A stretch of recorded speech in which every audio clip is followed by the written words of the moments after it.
ವಿಷ್ಣು ಶೈವ ಪಂಥವೆಲ್ಲ ಒಂದೇ ಎಂದ, ದಾನ ಧರ್ಮ ಒಂದೇ ನನ್ನ ಜೀವವೆಂದ.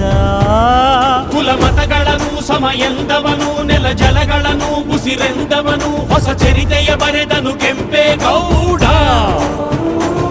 ರಣ ಕಲಿಯುವನು, ರಣ ಹುಲಿಯುವನು, ರಣ ಪಡೆಗಳಿಗೆ ಅಧಿಪತಿಯವನು, ಯುಗ ಧರ್ಮೋದ್ಧಾರಕ ಕೆಂಪೇಗೌಡ.